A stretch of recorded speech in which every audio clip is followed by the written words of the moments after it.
माझं नाव नम्रता आहे.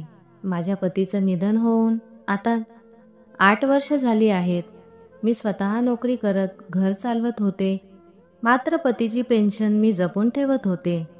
कारण त्या पैशातून मला तीर्थयात्रेला जायचं होतं. त्यांच्या आत्म्याला शांती मिळावी म्हणून. मी हळूहळू तीर्थयात्रेची तयारी करायला सुरुवात केली. पण अचानक एके दिवशी माझी घरकाम करणारी बाई दरवाजावर आली आणि म्हणाली, मालकीन, माझ्यावर खूप मोठं उपकार होईल. माझा मुलगा मरणाच्या दारात आहे. त्याच्या उपचारासाठी मला थोडे पैसे द्या. फार गरज आहे. माझं मन पिळवटून गेलं. मला तिची दया आली. मी तीर्थयात्रा रद्द केली आणि जमावलेले सगळे पैसे तिच्या हातात दिले.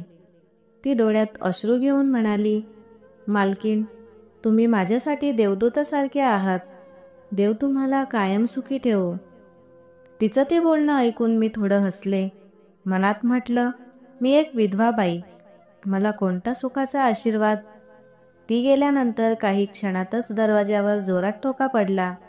मी दार उघडलं आणि माझं अंग थरथरायला लागलं. कारण दारात तो उभा होता, माझा पती. हो, तोच, जो 8 वर्षांपूर्वी या जगातून निघून गेला होता. पण तो काळ आजही माझ्या मनात जसाच्या तसा ठसलेला होता. असं वाटायचं की तो आजही दारातून आत येईल, नम्रता म्हणेल. त्याचा आवाज, त्याची चाल, सारं काही अजून इथेच आहे. मी कितीतरी वेळा प्रयत्न केला की त्याला विसरावं, पुढे जावं, नव्या रंगांनी आयुष्य पाहावं. पण त्याच्या आठवणींशिवाय सगळं रंगहीन वाटायचं. लोक म्हणतात, वेळ सगळं बदलून टाकतो. पण माझ्यासाठी वेळ फक्त जखमा जुन्या करतो. त्याची उणीव, त्याची आठवण, ती कधीच कमी झाली नाही. त्याच्या आठवणींनी मी झपाटलेली होते. एकटी असणं खूप कठीण झालं होतं. मी खूप वेळा स्वतःला व्यापून टाकायची. स्वयंपाक, धुणी, नोकरी. पण संध्याकाळी जेव्हा घरी यायचे तेव्हा एक विचित्र शांतता माझं स्वागत करत असे. ही शांतता अंगात भिनायची. जणू त्याच्या श्वासांची आठवणच उरली होती. आमचं लग्न होऊन फक्त 6 वर्ष झाली होती आणि एका अपघातात तो मला सोडून गेला. त्याला ना कुठली जुनी आजारपण होती, ना काही तक्रार. शेवटचं मला पाहिलं सुद्धा नव्हतं त्याने. फक्त एक फोन आला होता आणि मग थेट त्याचा मृतदेह. सगळं संपलं. मी त्याच्या चितेसमोर उभी होते. स्वतःच्या हातांनी त्याचा अंतिम संस्कार केलं. त्या दिवसानंतर मी फक्त त्याच्या आत्म्याला शांती मिळावी म्हणून प्रार्थना करत राहिले. वाटायचं त्याच्यासोबत माझं जीवनही संपलं. मी स्वतःला कामात गुंतवून ठेवलं, मुलांना शिकवलं, अधूनमधून ट्युशनही घेतले. खर्च वाढले होते. पण एक गोष्ट होती, त्याची पेन्शन. तीच माझी आशा होती. त्या पैशांमधून मी माझं एक स्वप्न पूर्ण करायचं ठरवलं होतं. मी ते पैसे एका वेगळ्या लिफाफ्यात ठेवले होते. स्वच्छ नोटा आणि त्यावर प्रत्येक महिन्याची तारीख लिहिलेली असायची. मला त्या पैशांनी कोणतीही दुकानातली वस्तू विकत घ्यायची नव्हती, ना कोणतंही बिल भरायचं होतं. ते पैसे एका उद्देशासाठी होते, माझ्या सर्वात मोठ्या इच्छा पूर्ण करण्यासाठी. मला त्या पैशांनी तीर्थयात्रेला जायचं होतं. देवाच्या दर्शनाने माझ्या नवऱ्याच्या आत्म्याला शांती लाभावी, हीच माझी प्रार्थना होती. माझा नवरा माझ्यासाठी सर्व काही होता. माझ्या श्वासांमध्ये सामावलेला होता. आणि अखेर तो दिवस आला जेव्हा मी तीर्थयात्रेसाठी तयारी करत होते. मी माझ्या कपाटातून तो लिफाफा काढला, ज्यात मी प्रत्येक महिन्याची जपून ठेवलेली रक्कम होती. मी मोबाईलवरून ऑनलाईन ऋषिकेशचे तिकीटसुद्धा बुक केलं होतं. पुढच्या आठवड्यात माझं तीर्थयात्रेला जाणं निश्चित झालं होतं. मला खूप आनंद होत होता. इतक्या वर्षांनी माझ्या मनात एक प्रकाश होता. असं वाटत होतं की जणू अंधारात पहिल्यांदाच दिवा लागला होता. मी विचार केला की आज नवऱ्याच्या फोटोसमोर एक दिवा लावते आणि त्याचं आवडतं जेवण बनवते. जणू आज काही सण आहे. मी स्वयंपाकघरात नवऱ्याचं आवडतं जेवण बनवण्यासाठी जात होते. तेवढ्यात अचानक दरवाजावर जोरजोराने ठोके पडू लागले. माझं हृदय धडधडू लागलं. मी विचार करत होते की यावेळी कोण असू शकेल. मी पटकन साडीचा पदर सावरला आणि दरवाजा उघडायला गेले.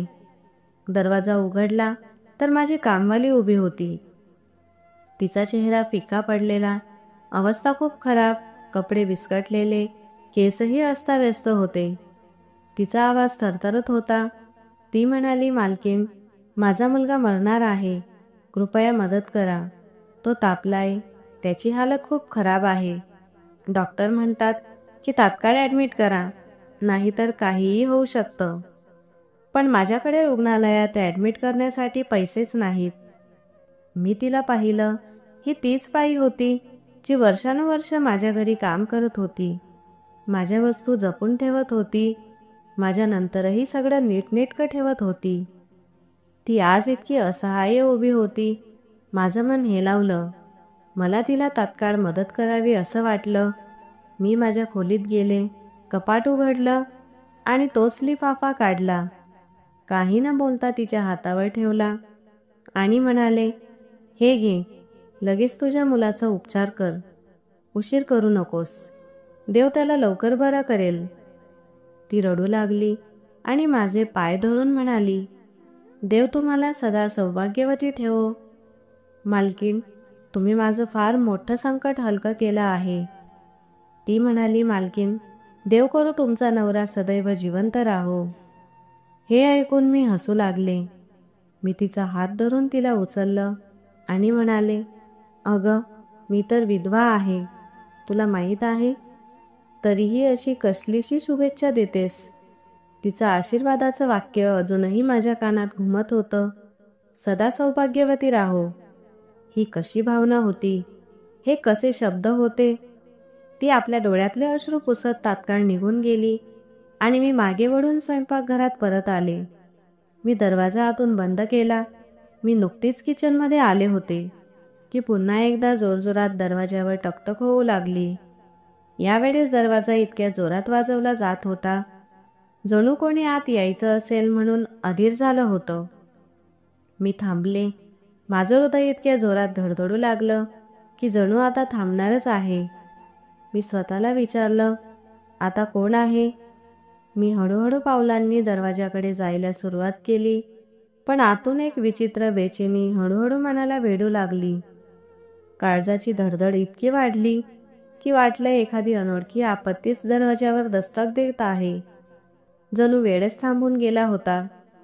मी दरवाजा उघडला आणि समोर जे उभं होतं ते पाहून मी एका क्षणासाठी कुठल्या तरी वेगळ्याच विश्वास गेले. पावसाची ओल, हवेतली शांतता आणि त्या डोळ्यांमधील धुसरपणा, सगळंच मला थक्क करून गेलं. एक क्षणासाठी सगळं स्थिर झालं. तो व्यक्ती अगदी माझ्या समोर उभा होता. ओळखीचा चेहरा, शांत डोळे, पण चेहऱ्यावर जुन्या जखमांचे ओरखडे. काहीतरी नवीन, काहीतरी जुनं. मी त्याच्याकडे नजर लावून पाहत होते. तो कापऱ्या आवाजात म्हणाला, मी परत आलोय नम्रता. त्याचा आवाज ऐकून माझ्या पायाखालची जमीनच सरकली. माझा श्वास अडकून गेला. माझ्या हातात चहाचा कप होता. तो हादरू लागला आणि हातातून सुटून जमिनीवर आपटला. मी पटकन मागे सरकले. मी दरवाजाच्या कडेला धरून स्वतःला सावरलं. त्याने एक पाऊल पुढे टाकलं, पण थांबला.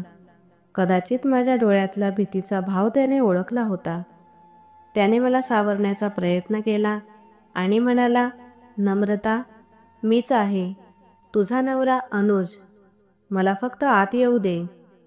तो बोलत होता, पण मी ऐकू शकत नव्हते किंवा ऐकूनही समजू शकत नव्हते. मी दरवाजा उघडाच ठेवला होता, पण गप्प राहिले. माझं मन एका विचित्र गोंधळात अडकून पडलं होतं. मला विश्वास बसत नव्हता की असं काही खरंच घडतंय. तो आत आला. पावसाच्या पडलेल्या थेंबांनी पूर्ण भिजलेला. त्याच्या कपड्यांवर माती चिकटलेली होती. बूट गडद वळलेले, चेहरा थकलेला. तो आत येऊन समोरच्या सोफ्यावर बसला. तोच सोफा जो तो कायम वापरायचा. मी माझे ओले हात पुसत त्याच्याकडे पाहिलं. तो म्हणाला, मला माहिती आहे की तुला विश्वास बसत नाही की मी परत आलोय, पण मला एक संधी दे सर्व काही समजावून सांगण्यासाठी. मी तुला सगळं सांगतो. मी गप्प बसले होते. माझे हात अजूनही थरथरत होते. मी पाण्याचा ग्लास भरला. आणि जबरदस्तीने स्वतःला सावरण्याचा प्रयत्न केला. मी म्हटलं, सर्वात आधी तू मला सांग, तू आहेस तरी कोण? माझा आवाज अगदी मंद होता, पण त्यात शंका, धक्का आणि भीती दाटलेली होती. तो म्हणाला, मीच आहे. तोच ज्याने तुला वचन दिलं होतं. तोच ज्याच्यासोबत तू आनंदाने आयुष्य घालवलंस. आपण दोघं रात्री जागून स्वप्न पाहायचो. मी तुझा नवरा आहे. मी अनुज आहे, तुझा अनुज. त्याचं बोलणं ऐकून माझा श्वास उधळू लागला. मी दरवाजा बंद करून कडी लावली. जणू आता मी या जगात नव्हते. फक्त तोच एक जण माझ्या अस्तित्वात उरला होता. सोफ्यावर तो थकून बसलेला होता. मी त्याच्या चेहऱ्याकडे नजर लावली. त्या चेहऱ्यावर परकेपणा नव्हता, पण समाधानही नव्हतं. जणू जुनं ओळखीचं व्यक्तिमत्व होतं. पण ओळख धूसर झालेली होती. माझ्या मनात अनेक प्रश्न उसळत होते, पण माझ्या ओठांना जणू काही कुलूप लागलं होतं. मी एक हलक्याशा खणखणीत आवाजात विचारलं, तुला आठवतंय का शेवटचं आपण कुठे गेलो होतो एकत्र? त्याने डोकं खाली झुकवलं आणि मग नजर उचलून माझ्याकडे पाहिलं. तो म्हणाला, नम्रता, शेवटचं आपण गोव्याला गेलो होतो. तिथे तू हट्ट करून तो बर्गर खाल्ला होता, ज्यामुळे तुझं पोट बिघडलं होतं. तू म्हणाली होतीस की पावसात भिजण्याचा खराखुरा आनंद फक्त चटकदार खाण्यात असतो. पावसात तू नेहमी पकोडे करायचीस. तुला लहान मुलं खूप आवडतात. तुला बाहेरचं खाणं आवडत नाही. उलट तू घरात वेगवेगळे नवे प्रकार करून खाणं पसंत करतेस. त्याचं बोलणं ऐकून मी चकित झाले. त्याला माझ्या बोललेल्या गोष्टी अगदी तंतोतंत आठवत होत्या. ही काही अशी गोष्ट नव्हती जी कुणालाही सहज कळेल. हे तर ते क्षण होते जे फक्त माझ्या आणि त्याच्या आठवणीत गडप झाले होते. माझा संशय एका क्षणासाठी मागे सरकला, पण मी स्वतःला पुन्हा सावरलं. मी समोरच्या ड्रॉवरमधून ती जुनी अल्बम काढली, जी मी वर्षानुवर्ष उघडली नव्हती. मी त्याच्यासमोर एक फोटो ठेवला आणि म्हटलं, ओळख, ही कोणती वेळ आहे? त्याने तो फोटो उचलला आणि म्हणाला, ही आपल्या पहिल्या लग्नाच्या वाढदिवसाच्या रात्रीचा फोटो आहे. तेव्हा मी तुझ्या आवडीच्या हिरव्या रंगाचं शर्ट घातलं होतं आणि तू म्हणाली होतीस की तू ही शर्ट माझ्यासाठी खास निवडली आहे, पण ते माझ्यावर फारसं चांगलं दिसत नाही. त्याचं बोलणं ऐकताच मी अल्बम बंद करून डोकं धरून बसले. मी धक्क्याने म्हणाले, अनुज, तू तर मेलास. मी स्वतःच्या हाताने तुझं अंतिम संस्कार केलं होतं. तुझं प्रेत जळताना मी पाहिलं होतं. मी थरथरत्या आवाजात बोलले. तो काही वेळ शांत बसला. मग म्हणाला, हो, तू माझा अंतिम संस्कार केलंस, पण ज्याचं केलं गेलं होतं तो मी नव्हतो. मी त्याच्याकडे पाहिलं आणि विचारलं, मग तो कोण होता? त्याने खोल श्वास घेतला आणि म्हणाला, तो माझा जुळा भाऊ वरद होता. आम्ही दोघं हुबेहूब सारखे दिसतो. आमच्यातला फरक आईच ओळखू शकायची, पण नशिबाने आम्हाला एकमेकांपासून दूर केलं. तो कायम माझ्यावर जळायचा. वडिलांनी सर्व विश्वास ठेवून मला जबाबदाऱ्या दिल्या आणि त्याच्या वाट्याला फक्त मोकळी मालमत्ता उरली. मी अनेक वेळा त्याला सोबत येण्यासाठी सांगितलं, पण तो म्हणायचा, तू मेलास तेव्हाच माझा दिवस उगवेल. मी आश्चर्य आणि संभ्रम यामध्ये अडकून गेले होते. मी विचारलं, जुळा भाऊ? माझ्या आवाजात आश्चर्यापेक्षा गोंधळ अधिक होता, कारण माझ्या पूर्ण आयुष्यात कधीही माझ्या पतीने आपल्या कोणत्याही भावाचा उल्लेख केला नव्हता. ना लग्नाआधी ना लग्नानंतर. मी कधी त्याची कुठलीही फोटो पाहिली नव्हती, ना त्याचं नाव ऐकलं होतं. माझ्यासमोर बसलेल्या माणसाने नजर खाली झुकवली आणि शांतपणे म्हणाला, तो माझा जुळा भाऊ होता, वरद. आमचा जन्म एकत्र झाला होता, पण सुरुवातीपासूनच आमच्यात फरक होता. फक्त चेहऱ्यात नाही, तर नशिबातही. मी त्याचं बोलणं मध्येच तोडलं आणि विचारलं, पण तू तर मला तुझ्या भावाबद्दल कधीच काही सांगितलं नव्हतंस ना? ते म्हणाले, कारण मला तो भूतकाळ विसरायचा होता. लहानपणापासून तो कायम माझ्या विरोधात होता. आईचं प्रेम त्याला मिळालं, पण वडिलांचं प्रेम कायम माझ्या वाट्याला आलं. त्याला वाटायचे की मी प्रत्येक गोष्टीचा हक्कदार झालो आहे आणि त्याच्याकडे काहीच उरलेलं नाही. आम्ही जेव्हा 20 वर्षांचे झालो तेव्हा तो रागाच्या भरात घर सोडून गेला आणि म्हणाला की आता तो कधीच परत येणार नाही. मी शांतपणे ऐकत राहिले आणि त्यांनी बोलणं पुढे सुरू ठेवलं. ते म्हणाले, नम्रता, मी तुला याबद्दल कधीच काही सांगितलं नाही, कारण तो माझ्या आयुष्यातला एक बंद दरवाजा होता, एक असं भूतकाळाचं पान जे मी मिटवून टाकलं होतं. पण नशिबाने तो दरवाजा पुन्हा उघडला आणि तो सुद्धा माझ्याच विरोधात. मी स्वतःला शांत ठेवण्याचा प्रयत्न करत होते, पण माझी बोटं एकमेकांतून सतत मळत होती. मी विचारलं, मग परत कुठे होता एवढा काळ? ते म्हणाले, कधी दुबई, कधी कतार, काही दिवस शिमल्यामध्येही काहीतरी काम करत होता. आणि जेव्हा परत आला तेव्हा मी मुंबईत एका बिझनेस ट्रिपसाठी होतो. त्याच दरम्यान त्याने आपल्या जुन्या ओळखींच्या माध्यमातून माझा पत्ता शोधून काढला आणि एका रात्री मला किडनॅप केलं. मी दचकून विचारलं, का? माझ्या या छोट्याशा प्रश्नात खूप सारी गडबड भरलेली होती. ते म्हणाले, कारण त्याला माझी जागा घ्यायची होती. फक्त संपत्ती नव्हे, तर माझी ओळख सुद्धा. माझं घर, माझं नाव, इथपर्यंत की तुलाही. तो म्हणायचा की माझ्या आयुष्यात काही मिळालं नाही तर आता सगळं तुझंच होईल आणि मी काहीच नसेन. मी विचारलं, मग त्याने तुला कुठे ठेवलेलं होतं? मी प्रश्न विचारतच राहिले. ते म्हणाले, त्याने मला एका जुन्या कारखान्यातल्या अंधाऱ्या तळघरात बंद केलं होतं, जिथे ना प्रकाश पोहोचू शकायचा ना हवा. फक्त एक बल्ब होता, जो कधी चालू असायचा तर कधी बंद. मला दररोज एक इंजेक्शन दिलं जायचं आणि त्यानंतर मला काहीही आठवत नसे. मी माझं नावसुद्धा विसरलो होतो.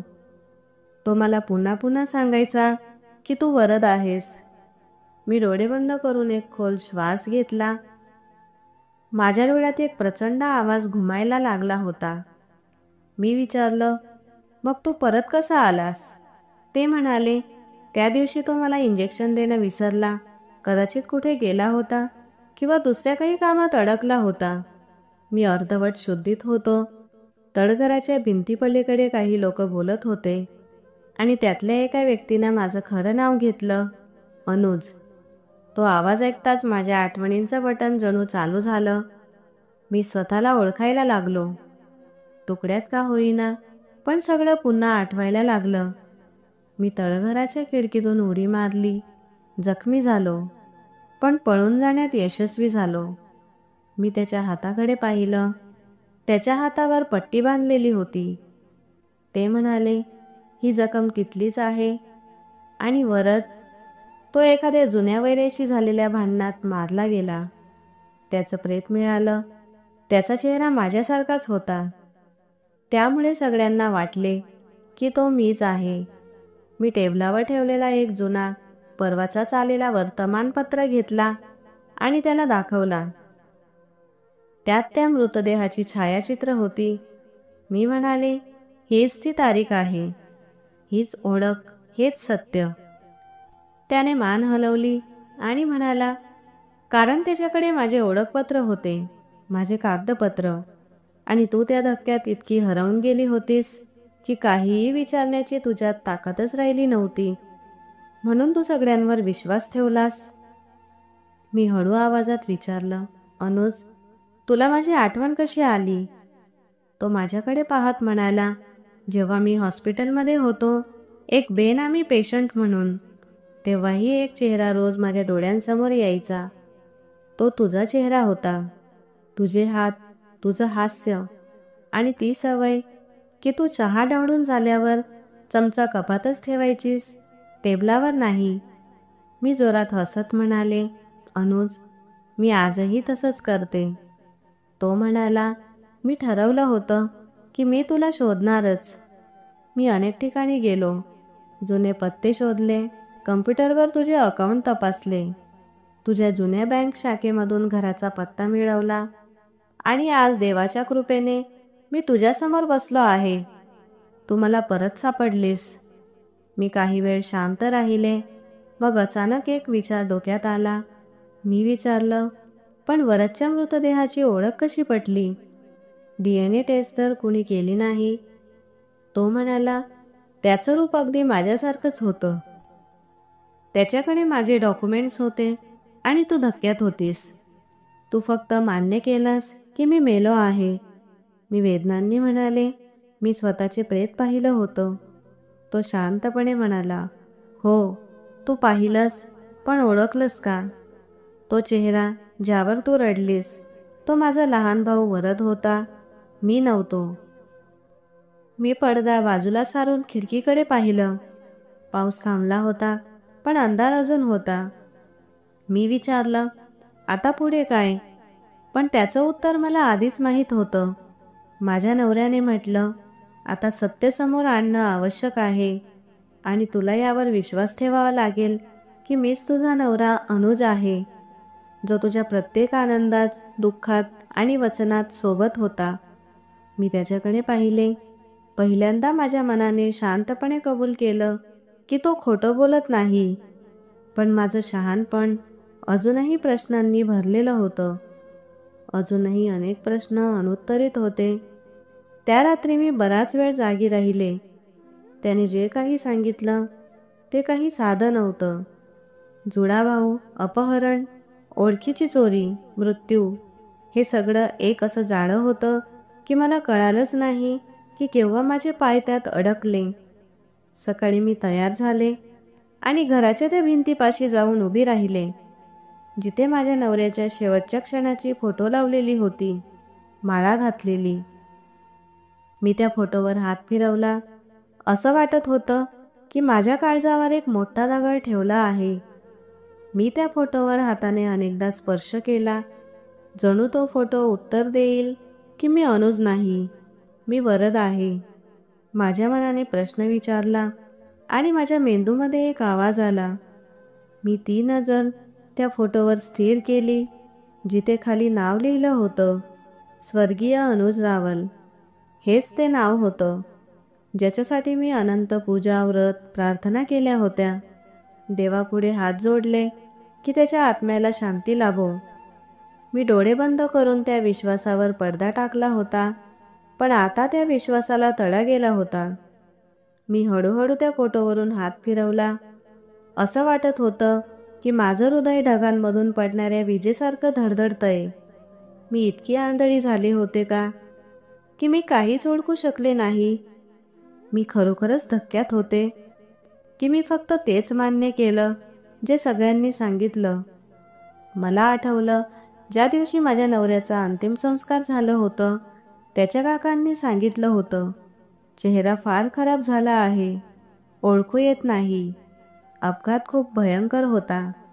मग माझ्या सासूबाईंनी मला जबरदस्ती बाजूला ओढलं आणि म्हणाल्या, बस मुली, बस, बघू नकोस, फक्त तुझ्या नवऱ्यासाठी प्रार्थना कर. कदाचित मी तो क्षण माझ्या मेंदूमध्ये बंदिस्त करून टाकला होता, जणू जखमा झाकून ठेवल्या होत्या. पण आज तोच क्षण माझ्यासमोर उघडपणे उभा राहिला होता. उघड, बेनकाब. मी बऱ्याच वेळेपर्यंत त्या फोटोसमोर हात जोडून उभी राहिले होते, देवाकडे प्रार्थना करत, त्याला आठवत आणि प्रश्नांच्या रूपात म्हणत होते, तू अनुज आहेस की फसवणूक? जर तू अनुज असशील तर मला शांतता मिळू दे, आणि जर तू खरोखर वरद असशील तर सत्य समोर येऊ दे. मी घराबाहेर निघाले. मला एक जुना मोबाईल विक्रेता आठवला, जो माझ्या नवऱ्याच्या ओळखीचा होता. मी तिथं गेले आणि त्याला विचारलं, भाऊ, अनुजचा शेवटचा फोन कुठून आला होता? त्याने जुन्या रिसीट काढल्या. शेवटची लोकेशन कुठल्याशा अंडरग्राऊंड ठिकाणाची होती, जंगलापासून दूर, एका छोट्या गावाजवळ. नाव होतं रतनगड. त्याने सांगितलं की तो नंबर आता बंद झाला आहे. मी त्याचे आभार मानले आणि तेथून निघाले. आता माझ्याकडे अजून एक नवीन प्रश्नही, तो कोण होता, अनुज की वरद? मी घरी परतले आणि त्या माणसाजवळ सरळ गेले जो स्वतःला माझा नवरा म्हणत होता. मी विचारलं, तू कधी रतनगडला गेला होतास का? तो क्षणभर गडबडला आणि मग म्हणाला, हो, मी तिथं काही दिवस होतो. जेव्हा मी तिथून पळून आलो, एका शेतकऱ्याने मला लपवून ठेवलं होतं आणि तिथूनच माझी आठवण हळूहळू परत येऊ लागली. मी मान हलवली. आता गोष्टी आणि सत्य यांच्यातलं अंतर कमी होत होतं, पण अजूनही पूर्णपणे मिटलेलं नव्हतं. आता मला वरच्या भूतकाळाबद्दल जाणून घ्यायचं होतं आणि कदाचित माझ्या स्वतःच्या सत्याचाही शोध घ्यायचा होता. मी घरी आल्यावर जरी शांत राहण्याचा अभिनय केला तरी माझ्या आत काहीही थांबलेलं नव्हतं. जणू सर्व काही शांत असूनही किंचाळत होतं. मी खोलीचं दार बंद केलं, खिडकी बंद केली, लाईट बंद केला, पण झोप डोळ्यांपासून मैलांवर होती. तो माझ्या शेजारी बसलेला होता, पण अजूनही एक परका वाटत होता. मी सतत स्वतःशी झगडत होते.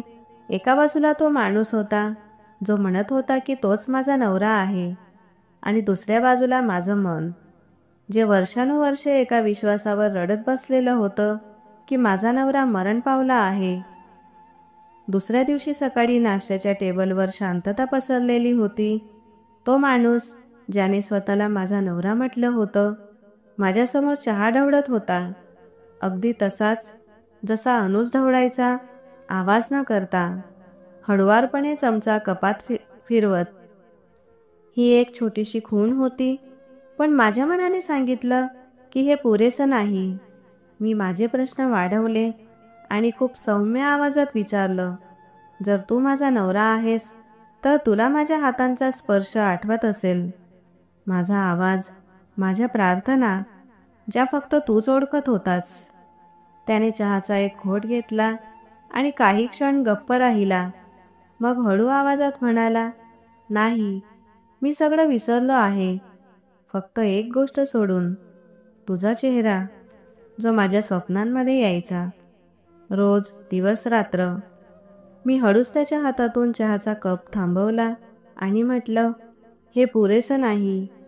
स्वप्नात तर तेही येतात जे आपण गमावले असते, पण सत्य तेच असतं जे जागेपणी आठवत राहतं. त्याने नजर खाली घालून सांगितलं, तुझ्या आवाजात एक निरागसपणा आहे जो माणसाला झोपेतूनही हलवू शकतो. तू हसतेस तेव्हा तुझा उजवा कान थोडासा वाकतो. तुझी एक सवय आहे, अर्धवट बोलणं आणि मग थांबून दुसऱ्याला समजून घ्यायची संधी देणं. हे सगळं मी तुझ्याकडूनच शिकलोय. हे मी कधीच विसरू शकत नाही.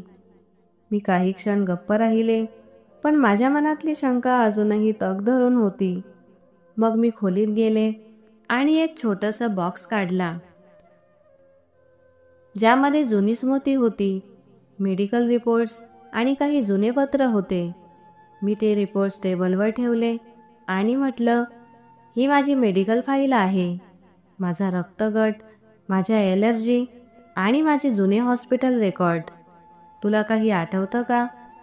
तो पुढे आला, फाईली उघडली, काही कागद पालटले आणि म्हणाला, तुझ्या नाकाला सर्दीच्या धुलीकणांची ॲलर्जी आहे, रॅशेस येतात आणि तू 2दा दातांचा उपचार केला होतास, पण कधीही फिलिंग पूर्ण केली नाही कारण तुला ड्रिलच्या आवाजाची भीती वाटते.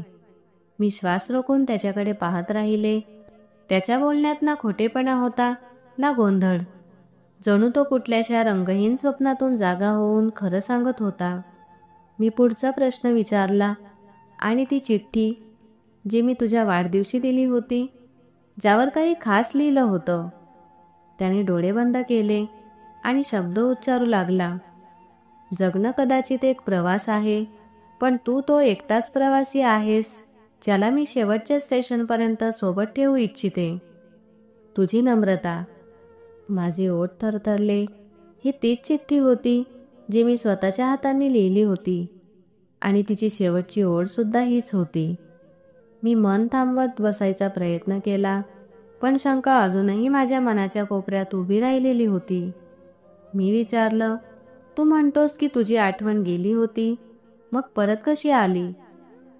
त्याने उत्तर दिलं, ज्या शेतकऱ्याच्या घरी मी होतो तो केवळ शेतकरी नव्हता, तर वेदांचा अभ्यास करणारा होता. त्याने मला आपल्या घरी ठेवून औषधी वनस्पतींनी उपचार केले. तो मला दररोज वेगवेगळ्या जडीबुटी द्यायचा. त्यातून माझी आठवण हळूहळू परत येऊ लागली.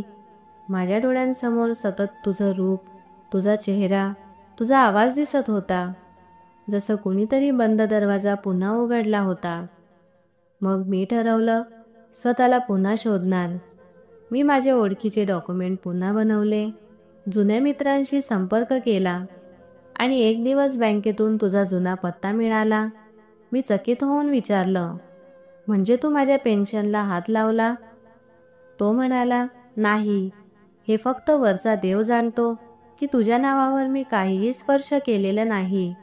मला तू हवी होतीस, तुझी संपत्ती नाही. मी एक खोल श्वास घेतला. आता गोष्टी जुळायला लागल्या होत्या, पण काहीतरी अजून अधुरं होतं. मी दुसऱ्या दिवशी सकाळी नाश्ता केला नाही आणि थेट खोलीत जाऊन तो जुना फोल्डर काढला, ज्यामध्ये काही जुने कागदपत्र, बँकेचे स्टेटमेंट्स आणि हॉस्पिटलचे रिपोर्ट्स ठेवले होते. आता मला फक्त शब्दांवर नव्हे तर पुराव्यावर विश्वास ठेवायचा होता. कारण जीवेने फसवणूक होऊ शकते, भावना भरकटवू शकतात, पण कागद, रक्ताचे रेकॉर्ड्स हे कधीच खोटं बोलत नाही. दुपार होताच मी जवळच असलेल्या पोलीस स्टेशनमध्ये गेले. तिथे बसलेल्या अधिकाऱ्याला मी संपूर्ण गोष्ट सांगितली. त्यांनी माझं म्हणणं खूप लक्षपूर्वक ऐकलं.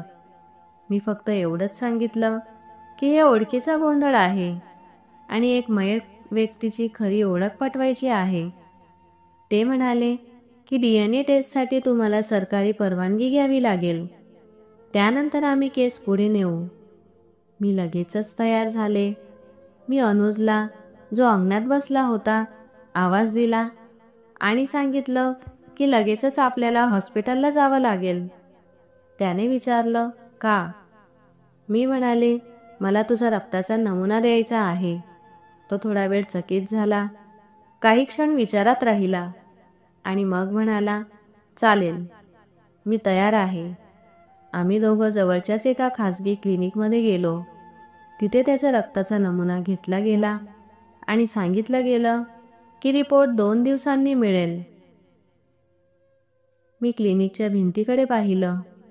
एक ठिकाणी लिहिलं होतं, सत्यापर्यंत पोहोचण्यासाठी संयमाचा मार्ग आवश्यक असतो. मला वाटलं जणू हे शब्द माझ्यासाठीच लिहिले होते. घरी परतल्यावर तो संपूर्ण वेळ शांत होता. रात्री जेवणानंतर मी खोलीची खिडकी उघडली आणि त्याला बोलावलं. मी विचारलं, एक सांग ना, तू परत का नाही आलास? तुला 8 वर्षे झाली आहेत.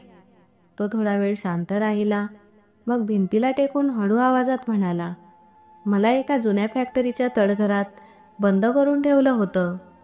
तिथं दिवस रात्र कळायचं नाही. एक बल्ब असायचा, तोही कधी चालू तर कधी बंद. दररोज एक औषध द्यायचे, जे मला ना झोप देत होतं ना जागं ठेवत होतं. माझ्या शरीराची ताकद संपली होती. रोज एकच आवाज येत राहायचा, तू वरद आहेस, वरद बन. मी वळून त्याच्याकडे पाहिलं आणि विचारलं, ते लोक कोण होते? त्याने उत्तर दिलं, ते वरदचे जुने ओळखीचे होते किंवा कदाचित एखाद्या गुन्हेगारी टोळीचे लोक. त्यांना पैसे देऊन त्याने मला तिथे बंद ठेवलं होतं. पण एक दिवस एका माणसाने मला पाणी दिलं आणि माझ्या हातातून ग्लास पडला. तो थांबला आणि मला नीट पाहू लागला. दुसऱ्या दिवशी तो परत आला आणि मला बाहेर घेऊन गेला. कोणी विचारलं, कोण होता तो? तो म्हणाला, एक सामान्य शेतकरी होता. त्याचा मुलगा त्या टोळीचा तावडीत सापडला होता. त्याने मला ओळखलं. त्याला वाटलं मी काही सामान्य माणूस नाही. त्याला माझी दया आली. त्याने मला लपवून ठेवलं आपल्या शेताजवळ एका खोलीत. ती जागा होती रतनगडच्या बाहेर. मी विचारलं, मग त्याने तुला सोडलं कधी? तो म्हणाला, जेव्हा मला आठवायला लागलं तुझं नाव, तुझ्या डोळ्यांचं तेज, आपलं घर, तो स्वयंपाकघर जिथं तू साखरेचा डबा उघडायचीस, तेव्हा मी त्याला सांगितलं, मला परत जायचं आहे. त्याने आपल्या मुलामार्फत मला बसमध्ये बसवलं. मी त्याची सगळी गोष्ट ऐकून एक खोल श्वास घेतला आणि म्हणाले, हे सगळं खूप विचित्र आहे. तू या 8 वर्षात कधी लिहून, फोन करून काही इशारा देण्याचा प्रयत्न का केला नाही? तो म्हणाला, मी काहीच करू शकत नव्हतो. अनेकदा इच्छा झाली, पण जेव्हा स्वतःचं नाव माहिती नव्हतं, ओळख उरलेली नव्हती, तेव्हा तुला आठवण कशी ठेवू? माझं नाव, माझी ओळख, सगळं त्यांच्या ताब्यात होतं. तो बोलत होता आणि मी त्याचे शब्द, त्याच्या चेहऱ्यावरील भाव, त्याच्या कहाणीचे धागेदोरे नीटपणे न्याहाळत होते. कुठेच खोटेपणाची छटा नव्हती, पण तरीही आता मी डोळे बंद करून विश्वास ठेवायच्या स्थितीत नव्हते. दुसऱ्या दिवशी सकाळी मला पोलीस स्टेशनमधून फोन आला की तुमच्या सांगण्यानुसार आम्ही चौकशी सुरू केली आहे. आम्हाला काही माहिती मिळाली आहे. पुढच्या आठवड्यात आणखी माहिती गोळा होईल. मी फोन ठेवला आणि विचारात पडले. रात्री मी त्याला पुन्हा बोलावलं आणि म्हटलं, उद्या आपण त्या ठिकाणी जाऊ जिथे तू म्हणालास की वरद राहत होता. तिथून वरदचे फोटो, सही, चेहरा सगळं मिळवून तुला सिद्ध करू शकतो. तो डोकं खाली घालून म्हणाला, ठीक आहे, तुला जे करायचंय ते कर. तुला जर खरं जाणून घ्यायचं असेल तर मी प्रत्येक दरवाजा उघडण्यासाठी तयार आहे. मी नजर खाली केली आणि स्वतःला तयार केलं, कारण पुढचा दरवाजा पोलीस स्टेशनचा होता. पोलिसांना मी आतापर्यंतचं सगळं प्रामाणिकपणे सांगितलं होतं आणि त्यांनी तपास सुरू केला होता. पोलीस प्रत्येक छोट्या मोठ्या पुराव्याचा शोध घेत होते आणि आता हे खरं लवकरच बाहेर येणार होतं. सगळं एवढं ओझं वाटू लागलं की जणू मी एखाद्या गुन्ह्याचा आरोप सिद्ध करू पाहते. पण मला फक्त सत्य जाणून घ्यायचं होतं. ते सत्य जे माझ्या मनाला अनेक वर्षांपासून अस्वस्थ करत होतं. 2 दिवसांनी लॅबमधून फोन आला, रिपोर्ट तयार आहे, येऊन घेऊन जा. मी ताबडतोब लॅबमध्ये पोहोचले. फाईल माझ्या हातात देण्यात आली. पांढऱ्या कागदावर छापलेले शब्द पाहून माझे डोळे विस्फारले गेले, कारण त्यात असलेला ब्लड ग्रुप हाच होता जो माझ्या पतीचा होता.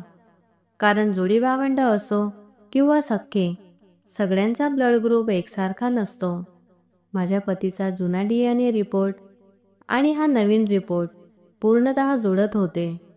याचा अर्थ असा की ज्या मृतदेहाचा मी अंत्यसंस्कार केला होता तो माझा पती नव्हता, आणि जो माणूस माझ्या समोर उभा होता, जो स्वतःला माझा नवरा म्हणत होता, तोच खरा अनुज होता.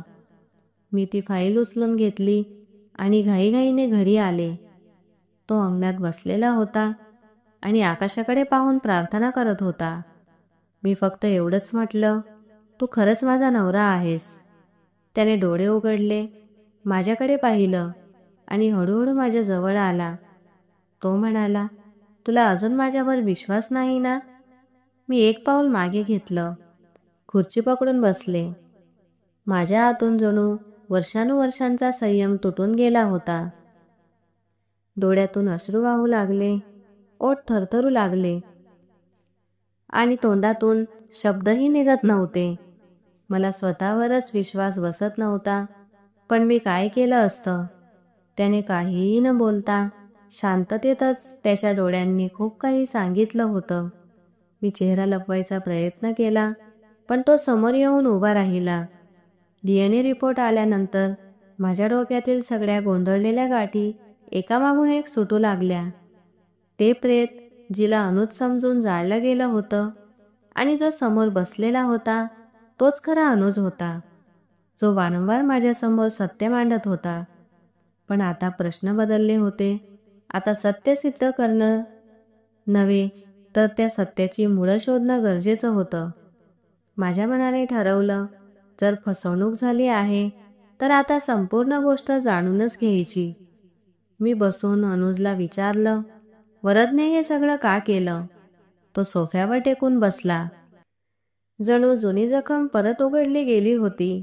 त्याने शांतपणे सांगायला सुरुवात केली, आम्ही दोघं एकाच दिवशी, एकाच वेळी, एकाच आईच्या पोटी जन्माला आलो होतो. पण लहानपणापासूनच तो स्वतःला वेगळं समजू लागला. मी हळू आवाजात विचारलं, वेगळं म्हणजे? तो म्हणाला, हो. जर आई मला जास्त प्रेम करत असेल तर त्याला वाटायचं की आई मला जास्त जवळ करते. जर वडील मला त्यांच्या व्यवसायाबद्दल काही सांगायचे तर त्याला वाटायचे की त्याला दुर्लक्षित केलं जातंय. जेव्हा आम्ही दोघं खेळायचो आणि तो हरायचा तर मी हसायचो आणि तो शांत व्हायचा. हळूहळू त्याचं हे द्वेषात बदललं. मी विचारलं, तुम्ही त्याच्याशी बोलण्याचा प्रयत्न केला नाही का? तो म्हणाला, खूप वेळा प्रयत्न केला. मी त्याला माझ्यासोबत काम करायला सांगितलं, व्यवसायात भाग देण्याचा विचार केला. पण त्याने स्पष्ट सांगितलं, मला वाटा नको, मला तुझं संपूर्ण आयुष्य हवं आहे. मी म्हटलं, मग हे तू मला आधी का नाही सांगितलंस? तो म्हणाला, मी त्याला विसरून गेलो होतो. तो जणू जगातून नाहीसा झाला होता. तुझ्याशी लग्न झाल्यानंतर मला कधीही या गोष्टीचा उल्लेख करावासा वाटला नाही. त्याचं हे ऐकून मी नजर खाली केली. पुढे तो म्हणाला, माझ्या मनात सतत असं वाटायचं की कुठेतरी तो आसपास आहे, पण आपण त्याकडे दुर्लक्ष करत गेलो. मी विचारलं, त्याला तुला मारायचं होतं का? हा प्रश्न मी पुन्हा विचारला, कारण माझ्या मनात तो वारंवार घुमत होता. अनुजने माझ्याकडे पाहिले आणि म्हणाला, नाही, त्याला मला शरीराने नाही तर अस्तित्वाने संपवायचं होतं. त्याला हवं होतं की मी कुठेतरी हरवून जावं आणि अनुज नावाखाली जगणं फक्त त्याचं असावं. माझं घर, माझं नाव आणि तू. तो यशस्वी झाला, काही काळापुरता. मी हळू आवाजात म्हणाले, अनुज. त्याने खोल श्वास घेतला आणि म्हणाला, तो त्याचा अंत्यसंस्कार केला आणि मी एका अज्ञात गावात एका बंद खोलीत माझी ओळख हरवून बसलो होतो. मी म्हटलं, आणि मीही त्या फसवणुकीचा भाग बनले. मी माझ्या डोळ्यांनी वरदचा चेहरा पाहून त्याला अनुज समजलं आणि मनापासून त्याच्या जाण्याला स्वीकारलं. तो पुढे आला, माझा हात धरला आणि म्हणाला, नाही, तू फसवणुकीच्या जाळ्यात अडकली होतीस, दोषी नव्हतीस. तू फक्त तेच मान्य केलं जे तुला दाखवलं आणि ऐकवलं गेलं. खरं तर चूक माझी होती. मीच हरवून बसलो होतो. तू काय करणार होतीस? मी काही न बोलता त्याचा हात हातात घेतला. हा हात आता दोषाचा नव्हता, प्रेमाचा होता. मग मी अजून एक प्रश्न विचारला आणि तो प्रश्न ऐकून तो थोडासा चकित झाला. मी विचारलं, वरदचा मृत्यू कसा झाला? त्याचं भांडण कुणासोबत झालं होतं? अनुज क्षणभर थांबला आणि मग उत्तर दिलं, हा तो पैलू आहे ज्याचा मी अजूनही शोध घेतोय. ती जी फॅक्टरी होती जिथं मला ठेवण्यात आलं होतं, ती एखाद्या लहान गुन्हेगारी टोळीने वापरलेली होती. वरद त्यांच्याशी संपर्कात होता, पण असं वाटतं की त्याने त्यांना फसवलं, कुणाचे तरी पैसे घेतले आणि ज्या रात्री मी तिथून पळून गेलो त्याच रात्री तो एखाद्या प्रकरणात अडकला आणि मारला गेला. पोलिसांना जो मृतदेह सापडला तिच्याकडे माझे कागद होते, माझे डॉक्युमेंट्स होते आणि त्याने माझ्यासारखेच कपडे घातले होते, म्हणून ते प्रेत माझं समजण्यात आलं. मी विचारलं, तुला काय वाटतं, वरदचा खून कुणा बदला घेणाऱ्याने केला? मी गंभीर होऊन विचारलं. अनुजने मान हलवली आणि म्हणाला, हो, मलाही तसंच वाटतं. या हत्येचा संबंध माझ्या अपहरणाशी आहे. वरदने जे लोक वापरले होते ते सगळे एक एक करून शांततेने बाजूला झाले. मी त्या सगळ्यांना शोधायचं ठरवलं आहे. मी विचारलं, पण कसं? मी काळजीने विचारलं. त्यांनी सांगितलं, वरदचा एक जुना मोबाईल माझ्याकडे आहे, जो मला हॉस्पिटलवाल्यांनी दिला. कदाचित त्यात काही नंबर, कॉन्टॅक्ट किंवा एखादं गुपित असू शकेल. मी हे सगळं पोलिसांपासून वेगळं स्वतःच्या मार्गाने तपासायचं ठरवलं आहे, जोपर्यंत काही पुरावा सापडत नाही. मी म्हणाले, पण पोलीस पण त्यांचं काम करत आहेत. त्यांनी एक खोल श्वास घेतला आणि म्हणाले, हा प्रवास अजून संपलेला नाही. पोलीस त्यांचं करत राहतील. हे सगळं तर आत्ताच सुरू झालंय. एक असा प्रवास आहे ज्यात आपल्याला भूतकाळाच्या अंधारातून जावं लागणार आहे. पण आता फरक एवढाच आहे की तू माझ्यासोबत आहे. मी मान खाली घालून मनात प्रार्थना केली, हे देवा, जे काही पुढे होईल ते खरं असो आणि तेच मार्ग असो ज्यावर आम्ही पुन्हा एकदा पूर्ण आयुष्य जगू शकू. वरदच्या आयुष्याशी जे घडलं ते फक्त एका कहाणीचा भाग होता. आता गरज होती की या गोष्टीचा शेवटचं पान आम्ही स्वतः लिहावं. त्या दिवशी सकाळी मी साधे कपडे घातले होते, कुठलाही रंग नाही. जसं मी स्वतःला विसरून जायचं ठरवलं होतं. मन जड होतं, पण पावलं ठाम होती. कित्येक महिन्यांच्या तपासण्या, प्रश्नोत्तरं, शंका, पुरावे हे सगळं शेवटच्या सत्यासाठी गोळा झालं होतं. आता ते सत्य कायद्याने सिद्ध करायचं होतं. कोर्टात शांतता होती. जणू प्रत्येक भीतीने आमची कहाणी ऐकली होती. साक्षीदार कडग्यात उभे होते. न्यायाधीशांनी माझ्याकडे पाहून विचारलं, तुम्हाला काय म्हणायचं आहे? मी एका क्षणासाठी माझ्या बोटांकडे पाहिलं. तिथं तीच जुनी जळजळ होती. 8 वर्षांपासून मनात घुसलेला काटा. मी म्हणाले, मी 8 वर्ष एका मृत व्यक्तीला आठवत राहिले, त्याच्यावर प्रेम करत राहिले, ज्याला मी माझा नवरा समजत होते. पण तो नवरा नव्हता. मी ज्याला आठवत राहिले, ज्याची आठवण हृदयात ठेवली, तो खरा नवरा तर जिवंत होता. आणि ज्याचा अंतिम संस्कार केला तो माझा नवरा नव्हता. तो त्याचा जुळा भाऊ वरद होता. माझं बोलणं ऐकून कोर्टात कुजबूज सुरू झाली. मला मृत्यूचा दुःख नाही झालं, पण मला जे झालं ते एका फसवणुकीची जखम आहे. हा केवळ ओळखीचा प्रश्न नाही, हा अस्तित्वाच्या चोरीचा गुन्हा आहे. एका व्यक्तीने माझ्या नवऱ्याचं आयुष्य चोरलं, त्याचं नाव, चेहरा, ओळख आणि माझ्या भावना, आणि त्या खोटेपणात त्याचा अंतिम संस्कार झालं. कोर्टात तो माणूस ज्याला मी अनुज समजत होते शांत बसला होता. त्याच्या बाजूला वकील होता, जो हे स्पष्ट सांगत होता की DNA अहवालानुसार हाच तो व्यक्ती आहे ज्याच्याशी नम्रताचं लग्न झालं होतं. म्हणजेच नम्रताचे खरे पती अनुज आहे.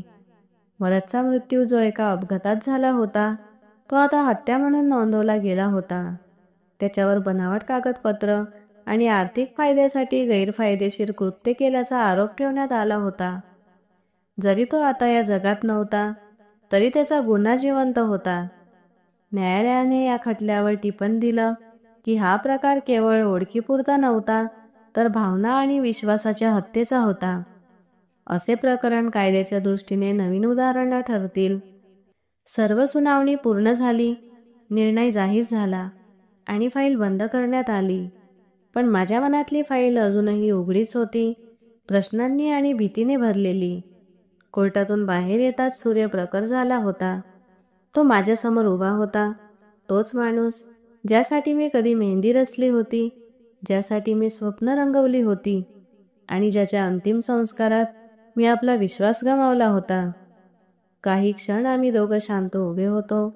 मग मी नजर वर करून त्याच्याकडे पाहिलं आणि विचारलं, आता काय हवं आहे?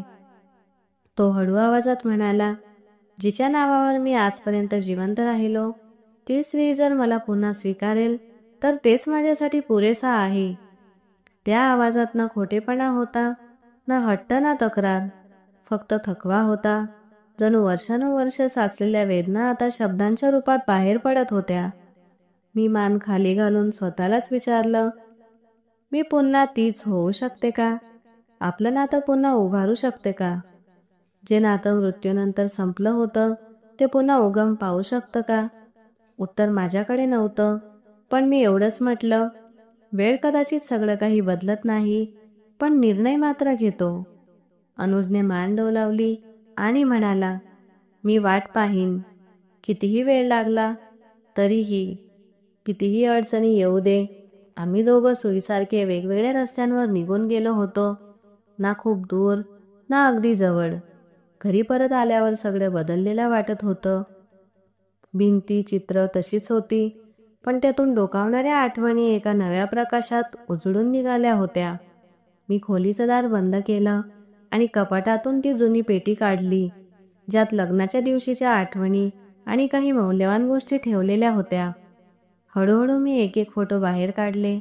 लग्नाच्या दिवशीचा फोटो, ज्यात तो शेरवानीत माझ्या बाजूला बसलेला होता आणि मी लाल रंगाच्या घागऱ्यात त्याच्या शेजारी लाजत बसलेली होते. ते क्षण पुन्हा जिवंत झाले.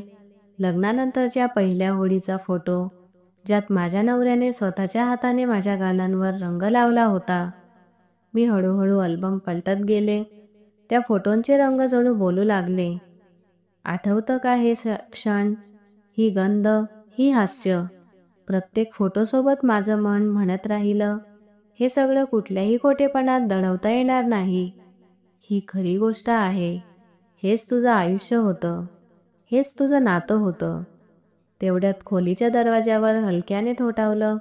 तोच माणूस उभा होता, ज्याला मी वर्षानुवर्षे माझ्या स्वप्नात पाहिलं होतं, ज्याच्या फोटोला मिठी मारून मी रडली होती आणि जो आज माझ्या समोर खरंच जिवंत उभा होता. मी पुन्हा एकदा ती जुनी फोटो बंद करत विचारलं, तुला वाटलं होतं का की परत आल्यानंतर सगळं तसंच मिळेल? तो दरवाजाजवळ उभा होता. हलकीशी स्मित हास्य करत म्हणाला, नाही, पण माझ्या मनात हीच आशा होती की निदान तू तरी मला ओळखशील. माझ्या हृदयात एक हलकीशी धडधड उमटली. मी नजर खाली घालून म्हणाले, मला वेळ लागेल, पण आता मी सत्य ओळखले आहे. तो हळूहळू खोलीत आला, समोर खुर्ची ओढून बसला आणि म्हणाला, मला काहीही जबरदस्ती करायची इच्छा नाही. फक्त एवढीच इच्छा आहे की एक दिवस तुझा हात धरू. तोच हात जो अनेक वर्ष माझ्या हातातून निसटला होता. मी हात खाली ठेवले आणि हळूहळू त्याच्याकडे पाहिलं. तो क्षण जो वर्षांपूर्वी तुटून गेला होता, तो आता हळूहळू जोडला जात होता. मी विचारलं, तुला वाटतं का आपण पुन्हा सगळं तसंच सुरू करू शकू? माझ्या शब्दात कडकपणा नव्हता, फक्त एक काळजी होती. तो हळू आवाजात म्हणाला, नाही, मला असं काही जुनं पुन्हा नाही करायचं. मला असं काही नवीन घडवायचंय, जे आधीपेक्षा अधिक चांगलं असेल. आधीसारखं नाही. यावेळी सत्यासोबत, विचारपूर्वक आणि तुझ्या संमतीने. मी एक जुनी फोटो पुन्हा बाहेर काढली. ती ज्या दिवशी आम्ही दोघं रस्त्याच्या कडेला बसून आईस्क्रीम खात होतो, तेव्हा अनुजने माझ्या नाकावर थोडीशी आईस्क्रीम लावली होती आणि मी चिडून जवळचा दगड उचलून त्याला मारण्याची धमकी दिली होती. तो क्षण इतका साधा होता, पण आज तो अमूल्य वाटत होता. मी विचारलं, तुला आठवतं का हा दिवस? तो फोटोकडे पाहत म्हणाला, हो, अगदी आठवतं. तू म्हणाली होतीस की पुन्हा जर आईस्क्रीम लावली तर मी घर सोडून जाईन, आणि मग तू अजून 2 आईस्क्रीम मागवली होतीस. आम्ही दोघं हसत होतो. इतक्या वर्षांनंतर मी पहिल्यांदाच त्याच्यासमोर मनमोकळं हसले. जणू माझ्या हृदयात एक नवा दिवा उजळला होता. अनुज म्हणाला, हे सगळं सोपं नसेल.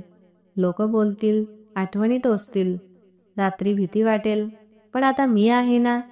प्रत्येक प्रश्नाचं उत्तर देईन, प्रत्येक रात्री तुझ्यासोबत जगेन आणि तुझा प्रत्येक भीतीचा भाग स्वतःकडे घेईन. मी त्याच्याकडे पाहिलं.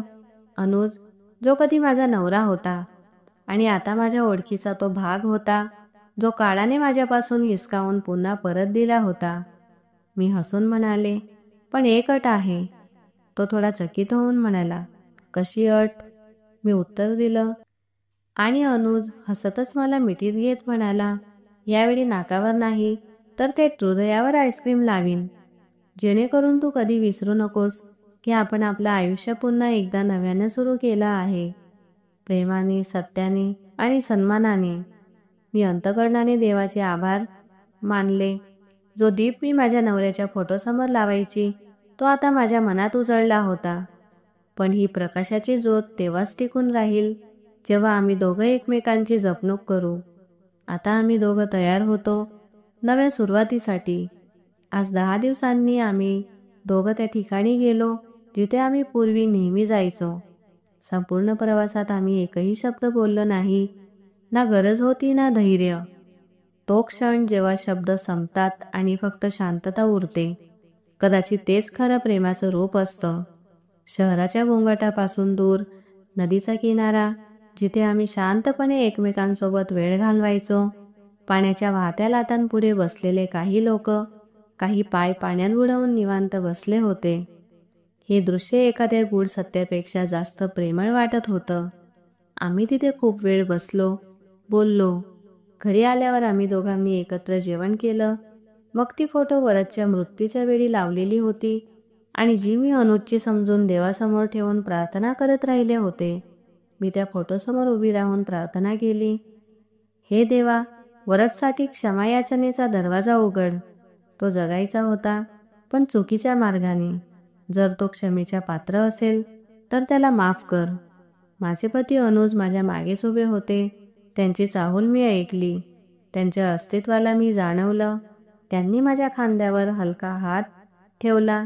जणू तो क्षण आमच्यातील ओझं होतं, जे आम्ही आता एकत्र वाटून घेणार होतो.